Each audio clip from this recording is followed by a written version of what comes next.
Can you hear me? You getting feedback over there? Very little. Okay.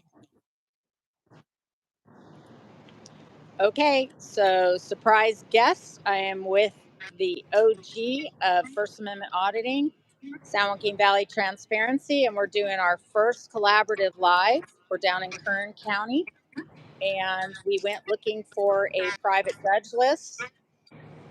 And San Joaquin's in here saying hi to us. So far we got one person, and it's you. Yeah, I don't know So if. I Okay, just we got. want to wrap up. I just want to wrap up what we just did. I started working on this a few years ago. There is a wealthy farmer here who is involved in a divorce, and if you see the news headlines, you know that wealthy farmers are not immune from some of the headlines we see in other professions. Move a little bit away. And so San Joaquin is here with me, and he was going to help me get my camera up to the horizontal position for these lives, but we couldn't do that. So instead, we're doing our collaborative. If you look, he's over there behind my shoulder, and he came in the courthouse with me because we were looking for both the minors council and the private judge list here in Kern County, and we're getting the runaround. And then after that, we were actually up to the district attorney's office asking whether or not we could um, get a roster of all the people employed in the DA's office. And we had a little cranky public employee who didn't want to give her name. David said Yeah, some things I probably wouldn't have said to her. I said. And Yeah, I said. Yeah, I pretty much told her that it's public information that we're gonna find out, and she's not gonna have that smile soon enough. So. so they said sound is horrible. Is the sound better now? I can actually hear. 5247. I can hear you. I think we were getting a little feedback initially. Yeah. But one of the things that I came down here for was we're going to go to some attorneys' offices and show you that the Minors Council problem is statewide, as is the private judging issues. And we're talking about how police officers and district attorneys and the family courts are handling these DV cases and how it is really I think I think San Joaquin, you have to mute your mic or something because they're saying the feedback is bad. I think Purple Haze is saying better. Oh, sounds fine now. Better feedback. So we're good. Okay, I just think I had to move far enough away from you. Okay, so this is our first collaborative live stream. We can do this across the state. So I could be in Sacramento, and if we want to do collaborative live streams and people want to ask questions, we can both be in and do that. San Joaquin, can you see the comments? Yeah, I can see the comments. Yeah. Okay, so we can both see your comments. We can both answer your questions. And we're out here filming today. Oh, and by the way, our first stop was the Kern County Bar Association, where they actually have a location. They would not give us any information and they would not let us in. We then had a little encounter at the DA's office, and we're at the courts. And now we're going to go on the hunt for the private judge list and the minors council list. But minors council is a problem throughout the state. And the courts, when we say the courts are broken, a lot of you are waiting for custody orders and court hearings, and that is dragging out for months at a time, absolutely months and years. And divorce cases that should have taken 6 months to a year are now taking, 5 to 10 years. And at the center of this are little kids who don't know where to spend the night, which parent. They're listening to all this garbage back and forth between their parents, and the family courts are not helping. They're making it worse by dragging these cases out. And I have a lot of paralegal sources here in Kern County, and everybody tells me things that are happening. They're the exact same problems that we see in Santa Clara County.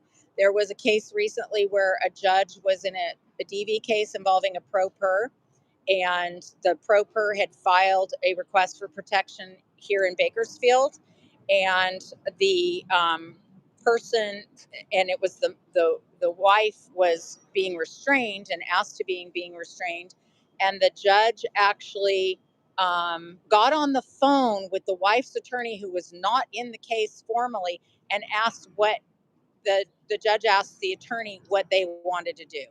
So we have judges that are not thinking. We have the worst of the worst being put into our family courts, and we have families waiting for protection, unable to get it. We have families waiting for custodial orders because parents aren't getting along.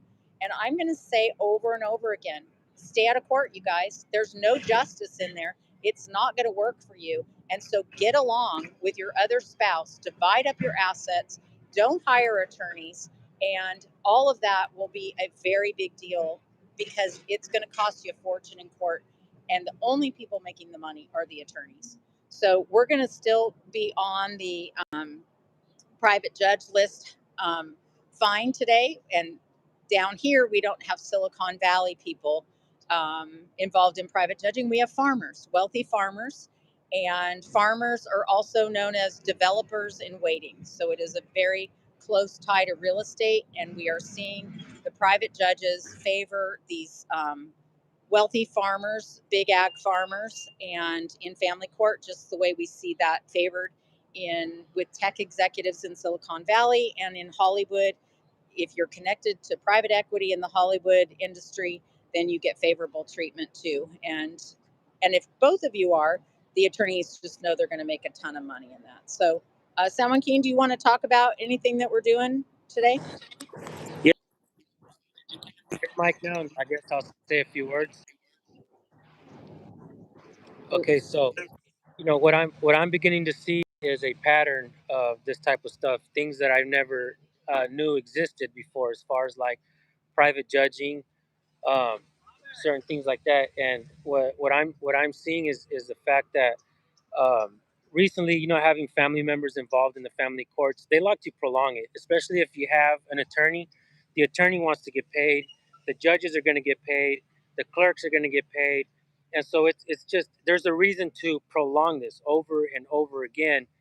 And there really is no justice in that. In my opinion, that's thievery. That's taken away from families. All this money could be going to the kids, to the families, to support, and it's just I see a problem in it. And thank you, Susan, for coming out here and kind of you know bringing me along with what and teaching me, because the more I learn, the more I'm going to be able to try to express these things and show the people, and I'm learning a lot along the way.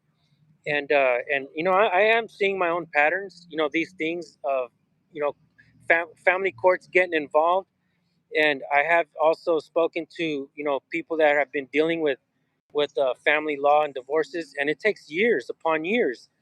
So it's a problem. And and look, I said this to Susan earlier, is I don't know why the government wants to get involved in our marriages, in our divorces. It's extremely problematic. And if you want to get a divorce, it's going to take you a long ass time. We got to find a way to stay out of the courts.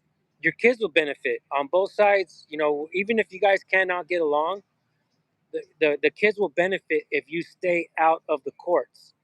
And I think that this is something that Susan and I spoke about before in the past, and I think she's onto something big, where we can actually try to find a way to help couples so that they don't have to go through the court system. And I think that we're going to try to elaborate on that more, work together on this as well. And thank you, Susan, for coming out to Kern County. And you're amazing. And that's all I got to say for now, guys. Back to you, Susan. So the first thing we're really going to focus on while I'm here is the Minors Council panel. They do have a panel of attorneys. I'm going to ask for records related to how much those attorneys are being paid. But in Santa Clara County, this small group of attorneys who are appointed to represent children during their parents' divorce case are sucking all the court resources so that we don't have transcripts for everybody else in court. And when the government is paying these minors council attorneys, it's the public's business of what these attorneys are doing for that money. And we're going to keep diving into, because we see the worst outcomes in cases where there are minors counsel parked in these cases for 5 to 10 years, And these kids are telling me they never meet this attorney. They have no idea what this attorney is doing. And we have to keep asking ourselves, why are taxpayers paying for children to have attorneys because their parents are involved in a divorce or child custody case? If we cut off the flow of money to the minors council, and especially the flow of private money that they're court ordered to pay, but also the tax money, we will get better balance in our courts with court reporters. We need cameras in those courtrooms so you guys can be educated and see what's going on. But right now, I am laser focused on the core group of attorneys acting as minors counsel and private judges in every county, from big counties like Santa Clara, LA, Orange County, and San Francisco, all the way down here to Kern County, because it's spreading like a cancer and it affects all of us. So I'm really happy to be out here with San Joaquin Valley Transparency. When I started, I had 68 people on subscribers on my channel, and I'm about to hit 75,000. And just coming and being with him, it revives me on how we need to be doing our job and how we need to be educating, because he is the OG of explanatory journalism when it comes to cop watchers and First Amendment auditors. So when it comes to court watchers and what we've been doing, investigating and reporting on the courts, I hope that I can keep up with that. So David, we're gonna get busy. We're gonna go back to filming, and we're gonna have some really good content in the next couple of days. So I appreciate everybody who came in, and we'll see you soon. Before you go, you guys be on the lookout. Interview Susan today. I can't wait to post that. And for those of you guys who are watching who also have channels, Johnny Bravo, I know you have a channel as well. This is something that you guys could be doing in your towns as well. What we're going to be learning from Susan is something that we're going to be able to show other folks how to do this, what to ask for. It's extremely important. It seems like this type of stuff, this type of knowledge is kind of hidden. And so I think that we're going to learn a lot from all of this. And this might explode to a bigger thing. And auditing is just getting better and better. You know, we started off just kind of going into buildings, making sure they respected our right to record. And then we started asking for records requests, going to city council meetings. But this takes it to the next level. I think this is amazing. And I think that we're really onto something, Susan. Thank you so much, everybody. Thank you guys for tuning in. Yeah, we want to teach everybody how to make records requests so that if you're not getting the records, whether it's flock cameras or like the DA records that we just asked for, the attitude of the DA employee when I asked for the most basic record was just inexcusable. She just said to me she would not do that. And so what we need to do is start getting attorneys that will sue for our public records. And if we uncover enough of a problem, then we need attorneys making taxpayer waste lawsuits. Those are fee shifting cases. And if First Amendment auditors do their records requests respectfully and legally correctly, we're going to get attorneys to come in and start doing some cleanup on our work. So it's time to move our work from just simply recording in public to, David, of course, turn to a police officer, because that's what we do. We always want eyes on that.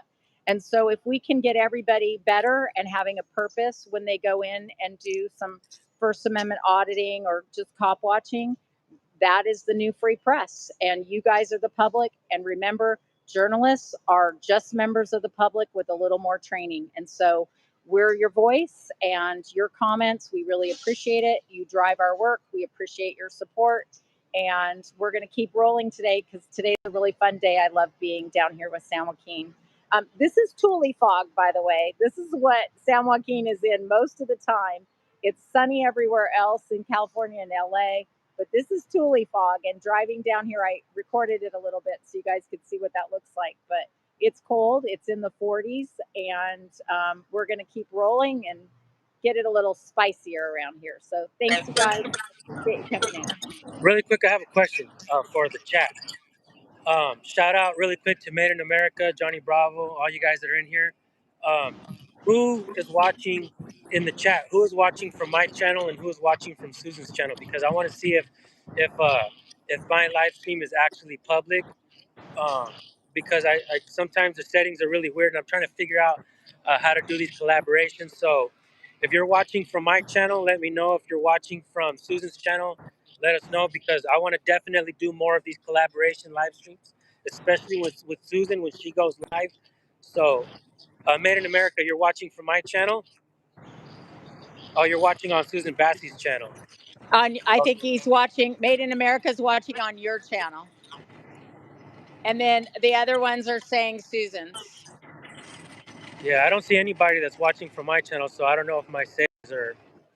Yeah, So, I think. so when we go to the next spot, what we're going to do is one more live after we go and get the private judge list, and then I'll have San Joaquin initiate the live, and I'll come in and be the guest on him, and then that way people will be able to see it on both channels. Very Awesome. much appreciated. We appreciate that support very much. Yeah, And my, my if you guys can send Susan Bassey some donations. She drove all the way out here, and she definitely needs the support as well, guys. Definitely show her some love. we're going for San Joaquin has some interesting equipment that I want to get too. He just told me about that, so we're gonna try to ramp up everybody's equipment to make everybody be the OGs of records requests and public access. Yep. So next live, watch for us to come out on San Joaquin Valley Transparency in a couple hours. Yeah, yeah. Thank you, guys.